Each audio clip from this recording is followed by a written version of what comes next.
You're welcome to join us on the 1 p.m. Bilingue News. Thanks for always being there as we begin the week with you. Good day, Monique. Good day, Henri Kedjan Atembe. Mesdames et messieurs, bonjour. Bienvenue à ce premier rendez-vous du 13h bilingue sur Canal 2 International, dont voici la une de votre journal.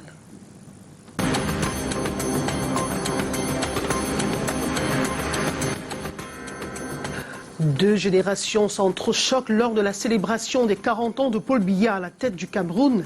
Des ministres et autres personnalités saluent un président d'exception et une autre catégorie, les plus jeunes, expriment la soif d'une alternance démocratique. C'était hier à l'hôtel de ville de Yaoundé. Professionals in medical imagery and radiotherapy to support patients with respiratory diseases as the world commemorates World Radiology Day. Maladie du thorax, de l'imagerie pour améliorer la prise en charge. À l'occasion d'une journée scientifique qui a rassemblé à Yaoundé des spécialistes venus de part et d'autre du triangle national, tous ont présenté les avantages de l'imagerie dans la prise en charge des maladies du thorax. And poor countries push for financial compensation from rich countries responsible for the most historic emissions as world leaders gathered for the 27th Conference of Parties on Climate Change in Egypt. Those were our top stories.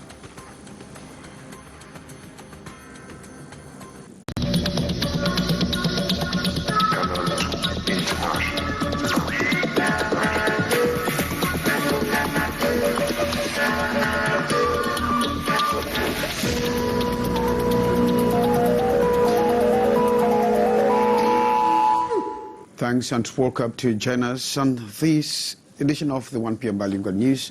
You can hook up with us on our social media platform as well as on other handles. Monique, good day. Good day, Henri Kedjan Atembe. Hier était la célébration des 40 ans du magistère de Paul Biya à la tête de l'État et en dépit d'une chaleur étouffante qu'on a vécue ça et là, les milliers de partisans et sympathisants de Paul Biya se sont rassemblés pour célébrer ces 4 décennies. On a observé deux tendances qui s'entrechoquent. L'une qui attend désespérément l'alternance démocratique à la tête de l'État et une autre catégorie qui parle d'un président d'exception à qui on devrait à nouveau faire confiance. L'île Piégeot.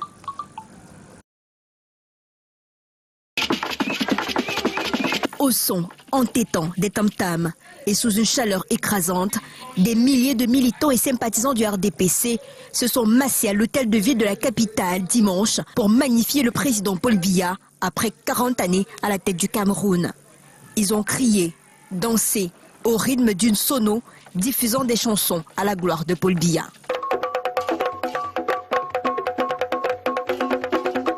Le RDPC s'est mobilisé parce que le RDPC a été créé par le président Biya pour l'accompagner dans la mise en œuvre du renouveau national. Pour le moment, son mandat court encore. Vous voulez que nous chassons notre président alors que son mandat n'est pas terminé? Donc nous sommes fiers de lui. Les personnalités présentes, notamment le Premier ministre, le président du Sénat, ont salué un président d'exception qui, malgré les périodes difficiles, réussit à ne pas faire chavirer le bateau Cameroun. C'est une seule réaction, un seul mot d'ordre, mobilisation sans faille derrière le chef de l'État, le président de la République. Parce que 40 ans de pouvoir sans partage, ça ne se donne pas. Le président de la République n'est pas si mauvais qu'on le pense. C'est son entourage qui le rend mauvais. Tout à côté, un autre son de cloche d'une autre génération. Elle a soif d'une alternance démocratique après 40 ans. Avec le président, je ne pense pas que ça va changer.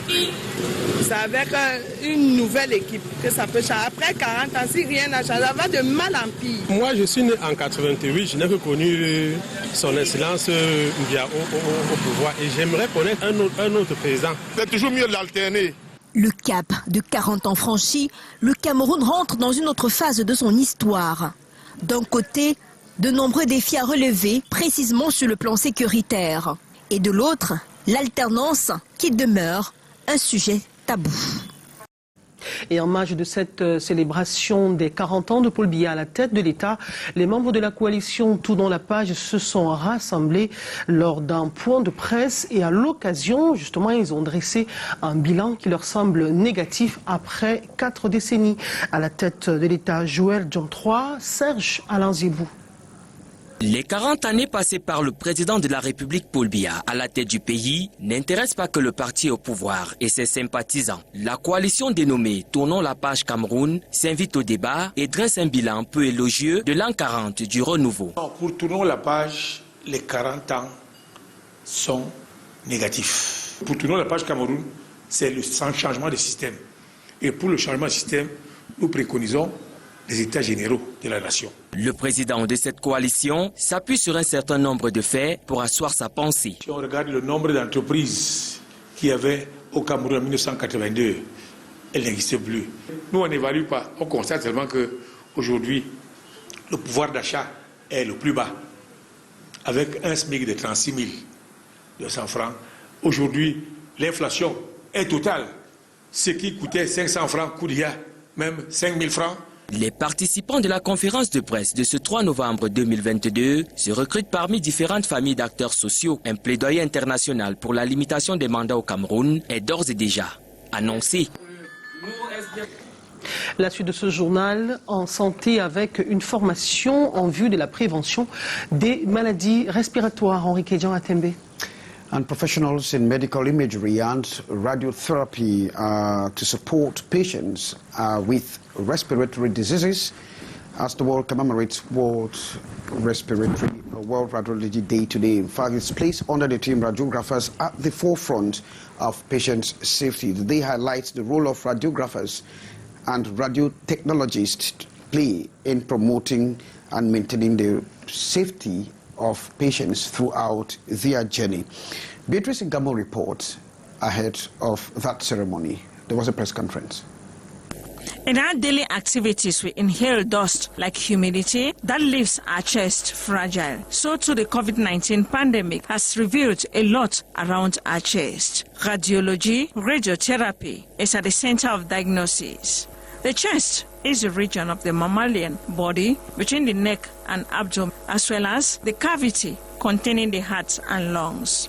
When we have a discomfort, we consult a doctor or professional health personnel who from diagnosis necessitates a medical imagery, radiography. Demand for chest imagery, the most common pathology. Pathology that affects this part of the body certainly impacts the life of the patient. The diagnostic from radiology will enable a proper care and so improve the conditions of patients. The weekend experience sharing by the Cameroonian Association of Technical Personnel in medical imagery and radiotherapy is for additional knowledge. To improve the care of patients daily on imagery plan, especially radiology that has many phenomena, radiation, radio protection. We have the strong obligation to protect our patients from ionized radiation.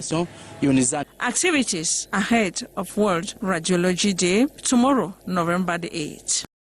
And we stay with you, Beatrice Ngamo, as you are reporting that there are moves to make sure that they prevent the diseases from animals to humans.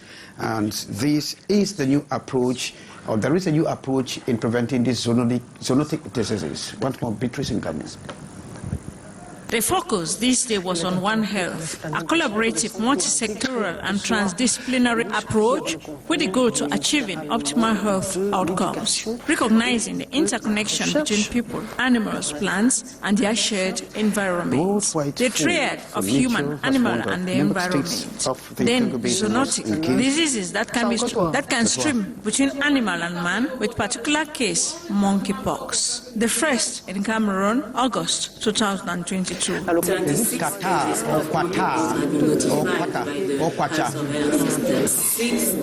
them have been confirmed by the laboratory, by the reference laboratory. We have raised out to deaths. The control this far is a multi-sectoral response. Multi-sectoral investigations that are conducted around confirmed cases in the different localities. We are also reinforcing the communication and sensitization of the affected population. As precautionary measures, therefore, it's a zoonotic disease, so the populations are required to avoid any contact with wild animals, any contact with any animal that we found dead. The National Program for the Prevention and Fight Against Emerging and Re-emerging Zoonoses believe in the need for coordinated health action among humans, animals, and the environment. Our next segment, Monique, is with you. Of course, Enrique Jean Atembe, nous parlons de la toute première unité d'ultrafiltration de l'eau qu'accueille SOA. C'est une banlieue de la ville de Yaoundé. Elle est implantée à l'esplanade du centre de santé intégré de SOA urbain. Cet ouvrage est réalisé avec le concours du ministère allemand en charge de l'éducation et de la recherche et va permettre justement de prévenir les maladies hydriques. Janice Kamga, Joël Alain Zébou. Avec cette installation, les populations riveraines de la commune de SOA ont désormais accès à une eau de qualité qui leur permettra de préserver leur santé. Nous avons de l'eau potable qui nous permet de réduire les maladies hydriques et la mortalité liée à la consommation d'une eau impropre. Le dispositif d'alimentation permanent d'eau potable, constitué d'un pôle à ultrafiltration, d'une pompe et de cubiténaires, a une capacité de production de 4000 litres par jour. Regarde comment les enfants puissent déjà de l'eau, on est vraiment en manque.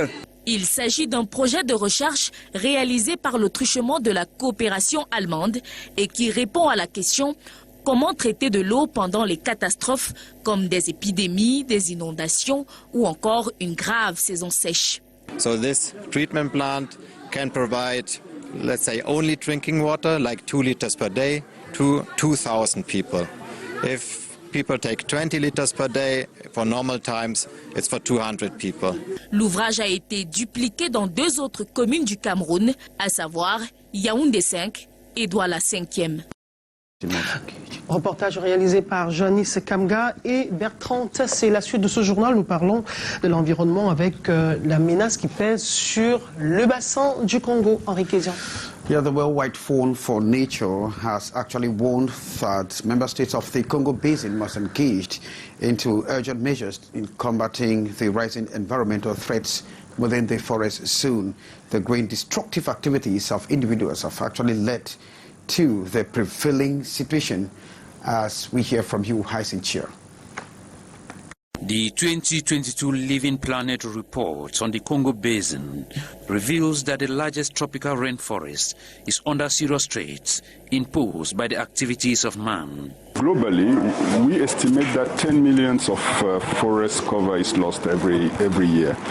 And in the Congo Basin, it's 1 million hectares a year. It might seem lower than the average, but it's still very important in our context. Presenting the report this November 3rd in Yaoundé, the Worldwide Fund for Nature warns that all stakeholders must engage into the fight to rescue the rich environment, which is the paramount element of human existence. Well, we are expecting the collaboration of all individuals. It's not only a matter of conservation NGOs. It's not a matter of government only, but each person in the Congo Basin should change its way of behaving. The destruction of nature increases vulnerability to pandemics while placing the most vulnerable at the greatest risk. Time for the member states to act as a matter of urgency. Thanks, Hyacinth. Poor countries are pushing for financial compensation from rich countries responsible for the most historic emissions as the world leaders gather for the 27th Conference of Parties in Climate Change in Egypt. UK Prime Minister Rishi Sunak will certainly have to address the call for global mission to clean growth when he will address the summit. In the meantime, United Nations say that the world has made very little progress on curtailing emissions that cause global warming, and has been woefully inadequate since COP26. Now let's get a reaction from the Conference of Parties. For decades, communities all over the world, very often the most vulnerable people, have been dealing with the continuous stream of crises, facing impact after impact of climate change. This has stripped generations of their lives and livelihoods. So here, in Sharm el-Sheikh, we have a duty to speed up our international efforts, to turn words into action, to catch up with their lived experience. We must demonstrate this transformational shift to implementation, putting negotiations into concrete actions. Every corner of human activity must align with our Paris commitment of pursuing efforts to limit temperature rise to 1.5 degrees.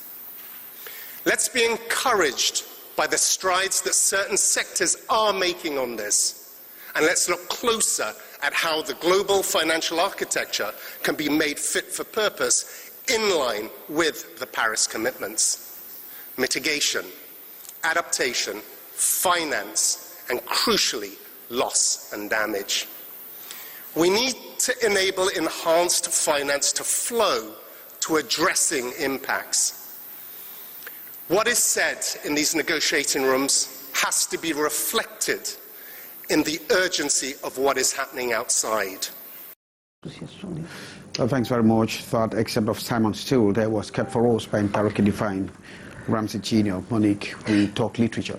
Of course, Henri Kedjan Atembe, à l'occasion de la journée internationale de l'écrivain africain, eh bien, l'association Les Enfants de Madame Ici et l'Institut français du Cameroun se sont mis ensemble et d'autres associations de défense de la littérature ont distribué près de 20 000 ouvrages pour permettre au grand public de développer la culture de la lecture.